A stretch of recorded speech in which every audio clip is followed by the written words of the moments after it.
Okay అండి. Bible స్టడీని మనము గత వారం నుంచి ప్రారంభించుకున్నాము.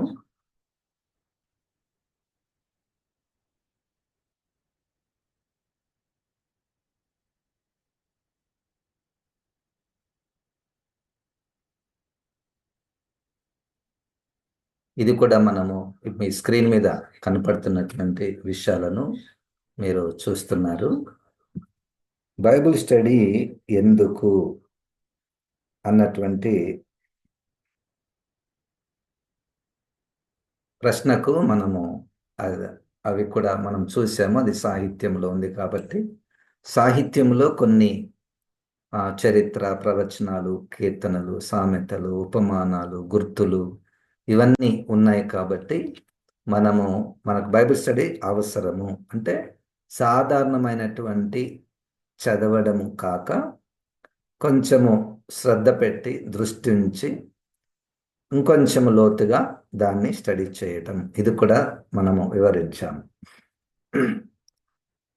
మీరు వింటున్నప్పుడు మీకేదైనా ప్రశ్నలు వస్తే రాసుకోండి. ఎందుకంటే చివరిన ఒక 15 నిమిషాలు లేదా 20 నిమిషాలు మీ ప్రశ్నలు అడిగే అవకాశము ఉన్నది. ఇది కూడా అంటే ఎందుకు మనకు బైబిల్ స్టడీ అంటే విశ్వాసులను వారి యొక్క విశ్వాసాలలో దృఢపరచడానికి. ఇది కూడా చూసాము గత వారములో. అబద్ధ బోధకుల నుండి కాపాడుకోవడానికి మనకు బైబిల్ స్టడీ అవసరము. ఎంతోమంది ఎన్నో బోధలు బోధిస్తూ ఉంటారు. ఇప్పుడు మీరు వింటున్నది కూడా ఒక బోధనే. అయితే ఎవ్వరు బోధించినా మనము వాక్యపు వెలుగులో దాన్ని చూచి, అంటే మనకు బైబిల్ స్టడీ మనం పర్సనల్గా వ్యక్తిగతంగా బైబిల్ని బాగా చదివినటువంటి అనుభవం మనకుంటే ఎవరు ఏ బోధ బోధించినా మనము ఆ వాక్యంతో పోల్చుకొని ఏది సరైనటువంటిది ఏది కాదు అని మనము గ్రహించగలము. ఇక్కడి వరకు మనము పోయిన వారంలో మనం చూసాము. ఇప్పుడు జాగ్రత్తగా విందాము.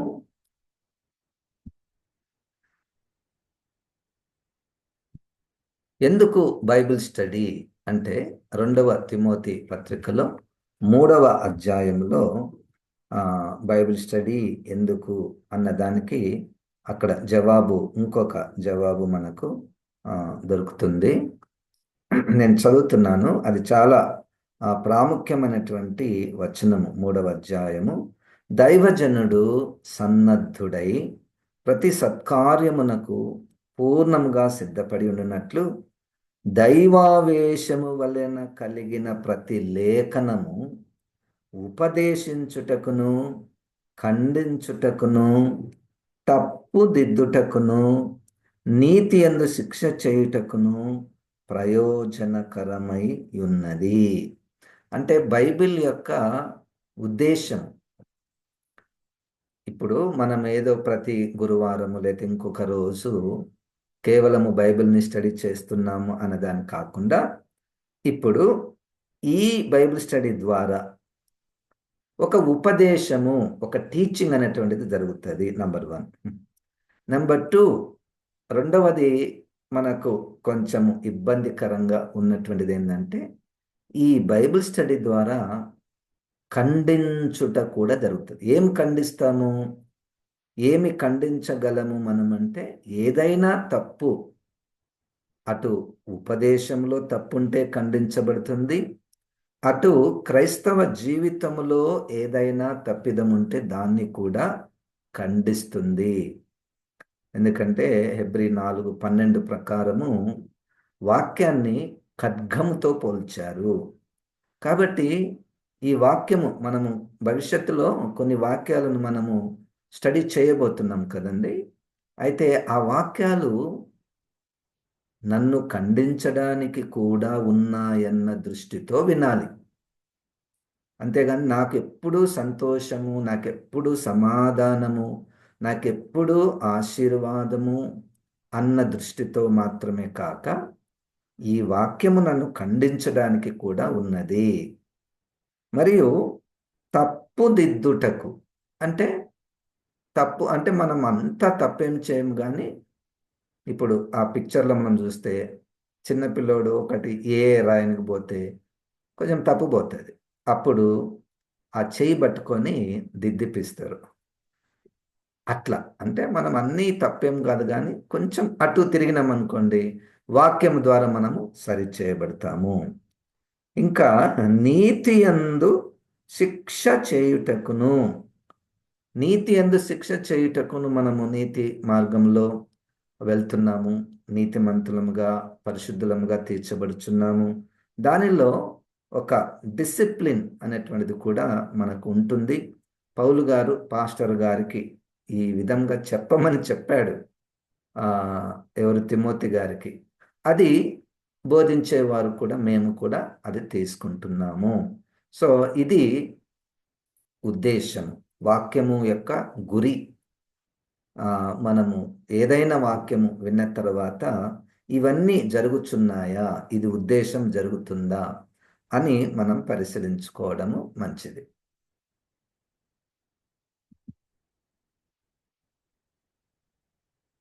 ఎవరు బోధించాలి, ఎవరు బోధించాలి, ఎవరు బైబిల్ స్టడీ తీసుకోవాలి అన్న ప్రశ్నకు మనకు కొన్ని లేఖనాలలో, మనకు ఆ ఎజ్రా గ్రంథములో 7వ అధ్యాయములో 10వ వాక్యములో చూస్తే, ఎజ్రా యెహోవా ధర్మశాస్త్రమును పరిశోధించి దాని చొప్పున నడుచుకొనుటకును, ఇశ్రాయేలీలకు దాని కట్టడలను విధులను నేర్పుటకును దృఢ నిశ్చయము చేసుకొనెను.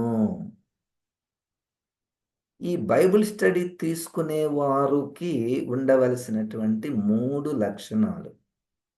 ఎవరైనా, ఇప్పుడు నేను కానీ, లేకపోతే మీరు ఇంకా ఇతర బైబిల్ స్టడీలు మీరు వింటూ ఉంటారు, చూస్తూ ఉంటారు, వారిలో ఈ 3 లక్షణాలు. మొట్టమొదటిది ఏంటంటే పరిశోధించుట.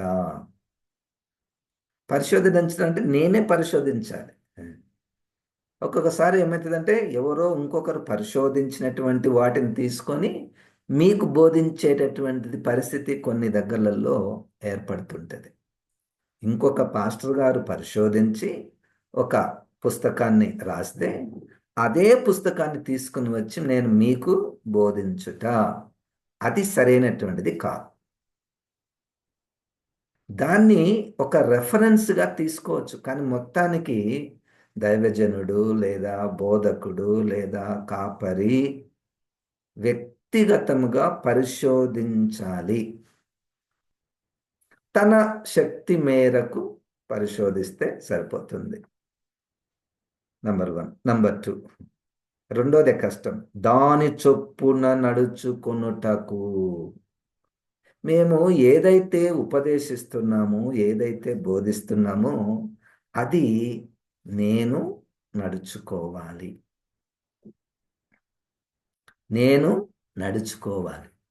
అప్పుడు ఏమవుతుంది? నా మాట, నా జీవితము, నా మాటకు నా జీవితం కలిస్తే చాలా బలంగా ఉంటుంది.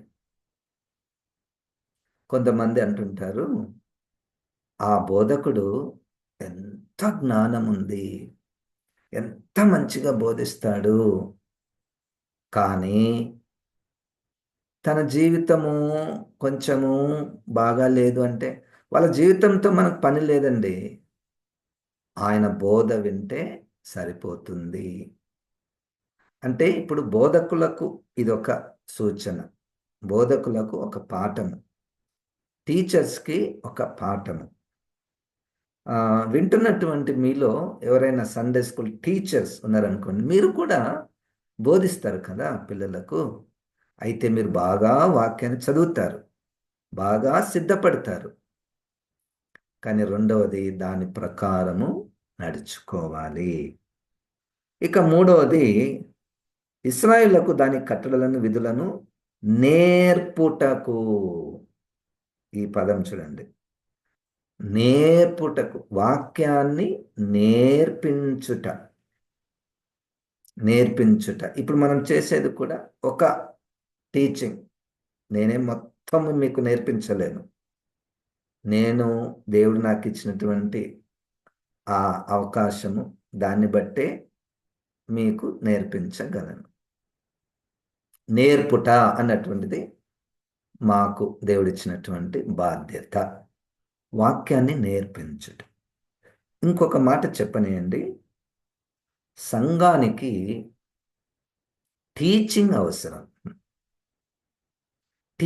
సంఘానికి వాక్యములో ఉన్నటువంటి బలమైనటువంటి విశ్వాస సూత్రాలు, సిద్ధాంతాలు సంఘానికి బోధించుట. టీచింగ్. సరే, నెక్స్ట్‌కి వెళ్దాం. నేను మీకు అంటే కొన్ని పిక్చర్స్ కూడా మీకు ఈజీగా అర్థం కావడానికి నేనిక్కడ ఉంచాను. ఎవరికి బైబిల్ స్టడీ? అంటే ఇప్పుడు వింటున్నటువంటి మీరు బైబిల్ స్టడీకి రాగలిగిన వారేనా? మీరు బైబిల్ ఆ! అంటే ఆ వాక్యాలను చదువుదాము. అంటే అక్కడ ఒక జవాబుంది. ఎవరైనా రావచ్చు బైబిల్ స్టడీకి. 8వ అధ్యాయం నెహెమ్యా గ్రంథంలో 2వ వచనంలో, యాజకుడైన ఎజ్రా 7వ మాసము మొదటి దినమున చదువబడు దాని గ్రహింప శక్తి గల స్త్రీ పురుషులు, అక్కడ చూడండి, చదువబడు దాని గ్రహింప శక్తి గల స్త్రీ పురుషులు. కొంతమందికి గ్రహింపు ఉండదు. గ్రహింపు ఉండకుంటే అదేం తప్పేం కాదు. అదేం తప్పు కాదు. బలహీనత కానే కాదు. కానీ గ్రహింప శక్తి కలిగినటువంటి వారు ఉన్నారే, వారికి బైబిల్ స్టడీ. ఎందుకంటే వారు గ్రహిస్తారు కాబట్టి.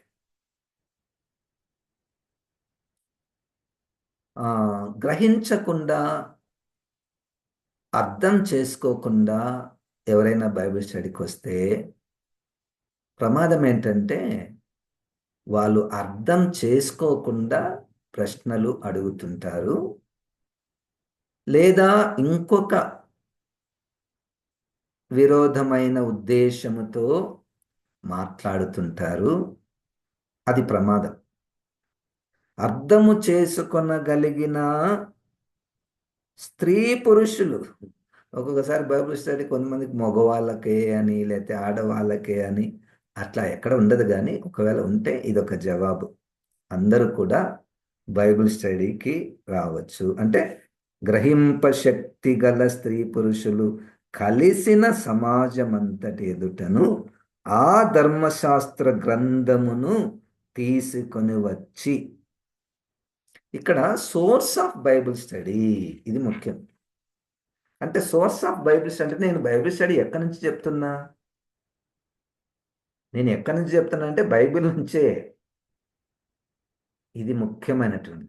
ఒక్కొక్కసారి దీని ప్లేస్లో ఇంకో కొన్ని పుస్తకాలు తీసుకొని వస్తారు. ఇదిగో ఇప్పటి నుంచి నేను ఈ పుస్తకాన్ని మీకు బోధిస్తాను. లేదా ఇంకొకరు రాసిన పుస్తకం ఇది నేను మీకు బోధిస్తాను. లేదే మత్తయి సువార్త మీద ఒక వ్యక్తి చాలా గొప్ప పండితుడు, ఆయన ఇది మంచి పుస్తకం రాశాడు, ఇది నేను మీకు బోధిస్తాను అని ఉంటుంది. కానీ ఇక్కడ ఒక పాఠం ఏంటంటే, ఆ పుస్తకాలన్నీ కూడా రెఫరెన్స్ కొరకు, అంటే ఏదైనా మనము వాక్యములో ఉన్న దాన్ని సపోర్ట్ చేయడానికి, ఇంకా బలముగా చెప్పడానికి ఉపయోగపడితే ఇతర పుస్తకాలను మనము వాడుకోవచ్చు. The source of Bible study is Bible it self.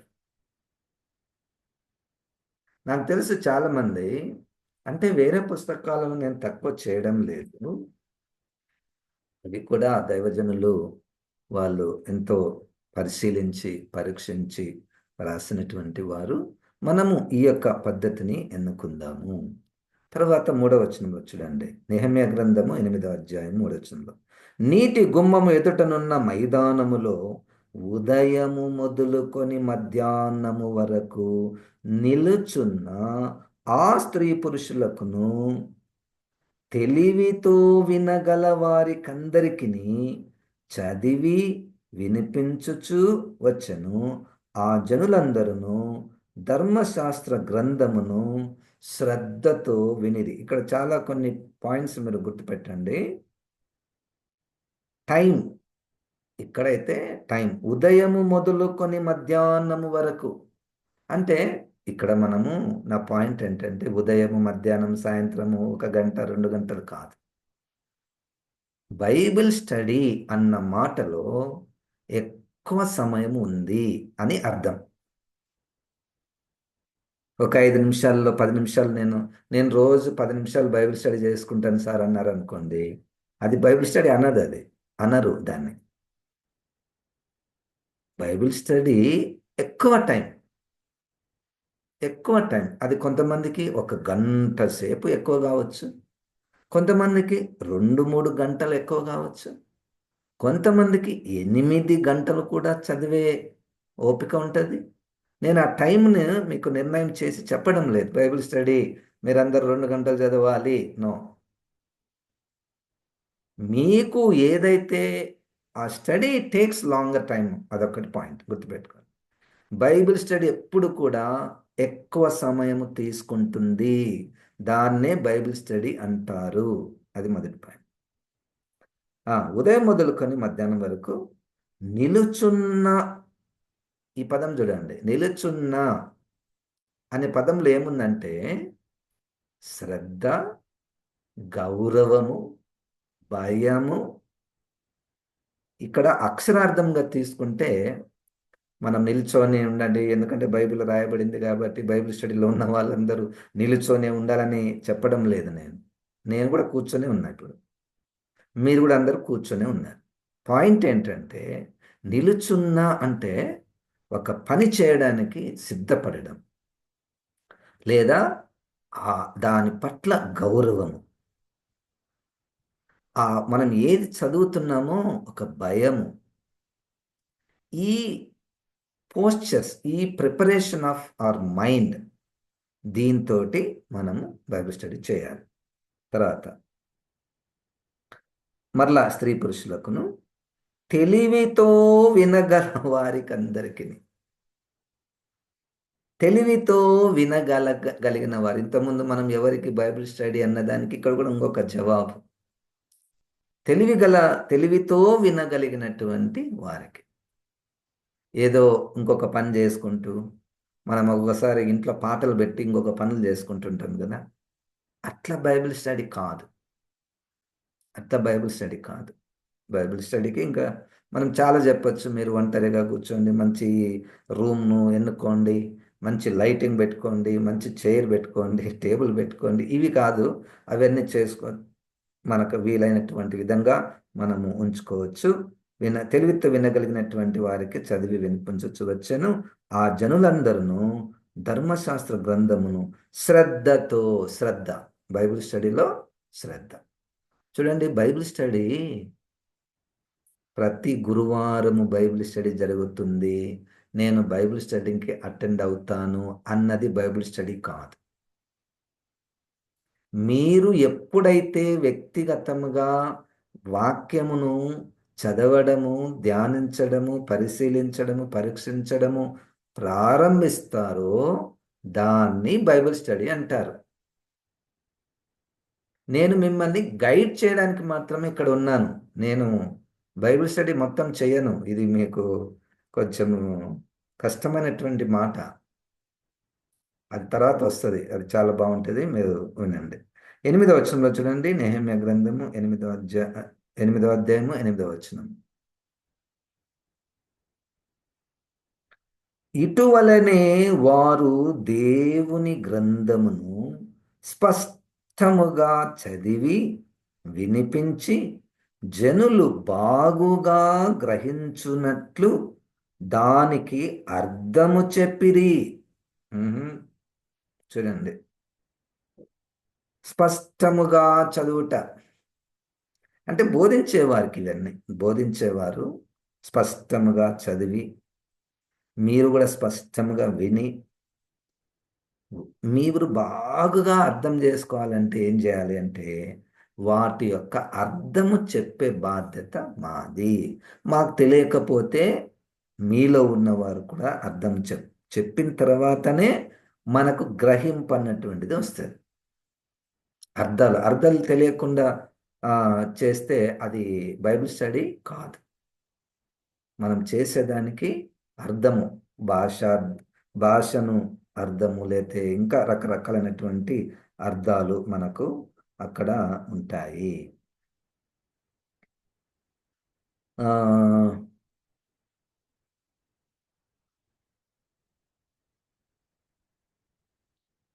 So ఇట్లా వారు బైబిల్ స్టడీని పాత నిబంధనలు చేశారు. మనము వాటిలో మంచి అంటే ఇప్పటి కాలంలో కూడా మనం వాటిని కొన్ని పాఠాలను మనము నేర్చుకోవచ్చు.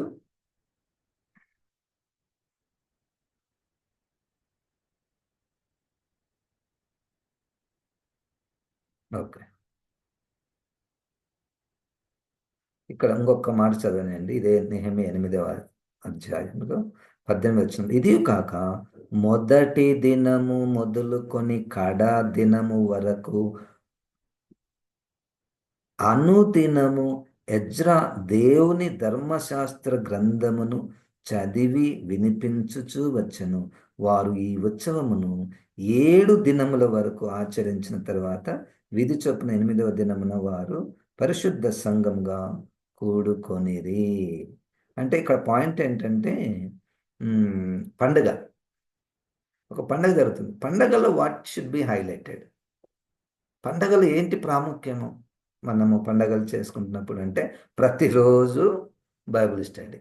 అక్కడ అక్కడ అంటే నేను పాయింట్ ఏంటంటే వాక్యానికి ఇవ్వవలసినటువంటి ప్రాధాన్యత, వాక్యానికి ఇవ్వవలసినటువంటి ప్రాధాన్యత. వింటున్నటువంటి మీరు ఏదైనా ప్రశ్నలు మీకు అనపడితే మీరు రాసుకొని పెట్టుకోండి. చివరిలో ఒక 15 నిమిషాలు ఉన్నప్పుడు నేను ఆ సమయము ఇస్తాను. అప్పుడు మీరు అడగవచ్చు.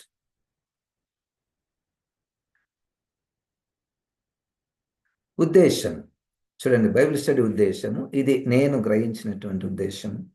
బైబిల్ స్టడీ ద్వారా ఏంటి ఉపయోగము అంటే చదివి గ్రహించిన వాటిని వ్యక్తిగత జీవితము, కుటుంబ జీవితము, సంఘ జీవితము, సమాజ శ్రేయస్సు కొరకు ఎలా ఉపయోగించాలి, ఇవి మనకు బైబిల్ స్టడీలో, నేను బైబిల్ స్టడీ చేసిన తర్వాత చివరిలో ఒక 5 నిమిషాలు ఈరోజు నేర్చుకున్న బైబిల్ స్టడీలో నీ వ్యక్తిగతంగా నువ్వు ఆత్మీయంగా ఎదగడానికి ఏదైనా ఉపయోగపడిందా, లేదా కుటుంబంలో ఏదైనా ఉపయోగపడిందా? మనము ఉదాహరణకు బైబిల్ స్టడీలో ఒక కుటుంబం గురించి స్టడీ చేస్తున్నాం అనుకోండి. ఆ సమయం వస్తుంది. అనన్య సపీర లేతే అట్లా అబ్రహాం శారా, అకుల ప్రిస్కిల్ల, అది స్టడీ చేస్తున్నప్పుడు చివరిలో మరి ఇక్కడ ఒక కుటుంబం ఉంది కదా, ఆ కుటుంబం నుంచి నేను ఏదైనా నా కుటుంబానికి అన్వయించుకునే పాఠాలు ఏవైనా ఉన్నాయా, లేదా ఒక ఒక కల్చర్, ఒక సొసైటీ గురించి మనం చదువుతాం. బ్యాక్గ్రౌండ్, ఉదాహరణకు క్రొత్త నిబంధన జరిగిన సంఘటనలు ఎటువంటి బ్యాక్గ్రౌండ్లో, అప్పుడు ప్రభుత్వము ఎలాగున్నది, ఇప్పుడున్న ప్రభుత్వానికి మనం ఏదైనా పాఠాలు తీసుకోవచ్చా, అట్లా. అంటే మొత్తానికి ఉద్దేశము మనము పాఠాలు నేర్చుకోవడానికి. రైట్. ఈ పిక్చర్ చూడండి.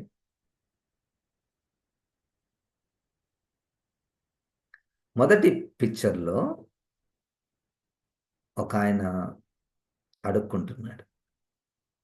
రెండవ పిక్చర్లో, రెండవ చిత్రంలో ఒక తండ్రి పిల్లవానికి చేపలు ఎట్లా పట్టాలో నేర్పిస్తున్నాడు. చేపలు ఎట్లా పట్టాలనో నేర్పిస్తున్నాడు. ఇక్కడ పాఠం ఏంటంటే బైబిల్ స్టడీ చేస్తున్నప్పుడు కొంతకాలానికి నీ సొంతగా నువ్వు బైబిల్ స్టడీ చేసుకోవాలి.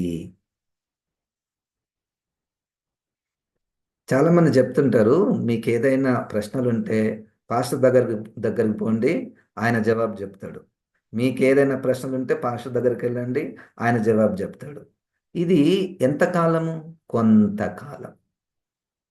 జీవితాంతం ఇదే ఉందనుకోండి, ఆ మొదటి పిక్చర్లో ఉన్నటువంటి వారం అవుతాం మనం. అంటే ఒకరి మీద ఆధారపడేది స్టార్టింగ్ ఇనిషియల్గా ఉంటుంది. నా నా గురి కూడా అదే. నా గురి కూడా నీకు చేపలు పట్టేది ఎట్లా నేర్పిస్తే నీ అంతకు నువ్వు భోజనంను సిద్ధపరచుకుంటావు. నీకు ధైర్యం ఉంటుంది కదా. కానీ నేర్చుకుంటప్పుడు కొంచెం ఇబ్బందే. సొంతంగా చేయాలంటే మేమేం బైబిల్ కాలేజ్ చేయలేదు సార్, మాకు గ్రీక్ రాదు, హిబ్రూ రాదు, బైబిల్ సరిగ్గా చదవనీకి రాదు, ఇవన్నీ ఇబ్బందులు ఉంటాయి. కానీ నువ్వు ఎప్పుడైతే నీ సొంతంగా ప్రారంభిస్తావో మెల్లమెల్లగా మెల్లమెల్లగా మెల్లమెల్లగా నీకే జవాబులు దొరుకుతాయి. ఇది చాలా ఇంపార్టెంట్. నీకే జవాబులు దొరుకుతాయి. ఎప్పుడు కొంతమందికి ఏ ప్రశ్న వచ్చినా ఎవరికి ఫోన్ చేసి అడగాలి, ఆ పాస్టర్కి చేస్తే మంచి చెప్తాడు, ఈ పాస్టర్కి చెప్తే మంచి చెప్తాడు. అది తప్పు కానే కాదు. ఇప్పుడు కూడా మేము వేరే వాళ్ళకు కూడా అప్పుడప్పుడు ఫోన్ చేస్తాం. అయ్యా నాకు ఇది అర్థం కాలేదు, మరి దీని అర్థం ఏంటి? తప్పు లేదు, తప్పు లేదు. కానీ మనము కూడా ఒకవేళ వాళ్ళు జవాబు చెప్పింది అర్థం చేసుకోవాలన్నా మనకు స్టడీ చేసినటువంటి అనుభవం ఉండాలి కదా. ఇది గుర్తుపెట్టుకోండి. మనం ప్రశ్న అడుగుతాము. ఒకసారి ప్రశ్న ఎట్లా అడుగుతామంటే, మనము జవాబు ఒక ప్రశ్నకు జవాబు ఏ అనుకుంటాం. మన పక్కోళ్ళు అదే ప్రశ్నకు జవాబు బి అంటారు. మనం అనుకున్నది ఏనే కదా. అయితే పాస్టర్ గారికి ఫోన్ చేస్తాం. ఫోన్ చేసి ఎట్లా అడుగుతామంటే, పాస్టర్ గారు దీని జవాబు ఏనే కదా, ఇది జవాబు ఏనే కదా అని పాస్టర్ గారిని ఇంకా అడుగుతుంటాం. అంటే ఒకటి మనసులో పెట్టుకొని అడుగుతుంటాం. ఒకవేళ పాస్టర్ గారు ఆయన అనుభవంతో నిజంగానే ఏ అన్నాడనుకో మంచిది. ఒకవేళ పాస్టర్ గారు నిజంగా లేదయ్యా ఇది బి అన్నాడనుకో, అప్పుడు అది కూడా తీసుకునే మనస్సు మనకు రావాలి. మనము ఫిక్స్ అయిపోయి ఈ ప్రశ్నకు జవాబు ఇదే కదా అనుకొని మనం కొంతమందిని అడుగుతుంటాం. అది సరైనటువంటి అప్రోచ్ కాదు. మొత్తానికి ఈ పిక్చర్‌లో మనం ఏం చేస్తున్నామంటే కొన్ని రోజులకు, కొన్ని రోజులకు అంటే ఇప్పటికే నువ్వు ఎన్ని సంవత్సరాలైందో బైబిల్‌ని చదువుతూ, చదువుతూ, చదువుతూ, చదువుతూ. కానీ ఇప్పటి నుండి నువ్వు ధ్యానం చేయుట అంటే బైబిల్ స్టడీని నీ అంతకు నువ్వే చేసుకొనుట ఆహ్, మీరు చేయాలని మిమ్మల్ని ప్రోత్సహిస్తున్నాను. ఇదే కార్యములు ఎవరు చేశారు? అంటే చేపలు పట్టడం నేర్పిస్తున్నారు కొంతమంది. మోషే గారు యెహోషువకు తర్ఫీదిచ్చినట్టు, పౌలు గారు తిమోతి గారికి తర్ఫీదిచ్చినట్లు, యేసు శిష్యులకు తర్ఫీదిచ్చినట్లు. యేసుక్రీస్తు అంటాడు కదా! నేను ఎన్ని రోజులు మీ దగ్గర ఉంటానయ్యా? ఎప్పుడు నా దగ్గరికి వస్తారు మీరు? ఎన్ని రోజులు నేను మీ దగ్గర ఉంటాను? మీరు కూడా సిద్ధపడండి. మీకు కూడా నేను అధికారం ఇస్తున్నాను. నేనే స్వస్థపరచాలనా? మీరు కూడా స్వస్థపరచండి. నేనే దయ్యాలను వెళ్ళగొట్టాలనా? మీరు కూడా దయ్యాలు వెళ్ళగొట్టండి. నేనే యుద్ధాలు చేయాలనా? యెహోషువ నువ్వు కూడా బాగానే యుద్ధాలు చేస్తావు కదా! చూడండి. సో, ఇక్కడ పాయింట్ ఏంటంటే మనమే కొద్దిగానో, గొప్పగానో మనమేమి పోల్చుకొని నాకు రాదు, నేను చేయలేను అని కనీసము నీ ఇంటిలో ఉన్న పిల్లలకు, వారికి చెప్పదగినంత బైబిల్ స్టడీ చేసుకుంటే సరిపోతుంది. మనము పెద్ద పెద్ద థియాలజీలు బుక్స్ కొనాలనేమో, అది చదవాలనేమో, ఇది చదవాలనేమో, వాళ్ళ థియాలజీ, వీళ్ళ థియాలజీ అవకాశం ఉంటే చదవడంలో తప్పు లేదు. కానీ అది అది ప్రామాణికం కాదు. అది ప్రామాణికం కాదు. మనకు ఒక్క బైబిల్ ఇవ్వబడిందండి. ఎవ్వరికైనా ఇది ప్రామాణికము. ఏ క్రైస్తవునికైనా ఇది ప్రామాణికం. మనకు ఇంకొక మంచి శుభవార్త ఏంటంటే, ఇది మనం చదవగలిగిన భాషలోనే ఉంది. ఊహించుకోండి, రోమన్ కాథలిక్‌లు కొన్ని వందల సంవత్సరాలు బైబిల్‌ని లాటిన్ భాషలోనే ఉంచారు. తర్జుమా చేయకూడదన్నారు వాళ్ళు. అప్పుడు బైబిల్ స్టడీ మనం ఎట్లా చేయగలుగుతాం కదండీ! వాళ్ళు చెప్పినయన్నీ మనము వినాలి, ఊకొట్టాలి, దాని ప్రకారం నడవాలి. దాని ద్వారా ఎంత నష్టం జరిగింది క్రైస్తవులకు. ఆ! కదండీ! కనుక మనకు దేవుడు మంచి బైబిల్‌ని మన భాషలోనే ఉంచాడు. దాని ప్రకారము మనం సొంతంగా బైబిల్ స్టడీని చేయడానికి వీలు పడుతుంది.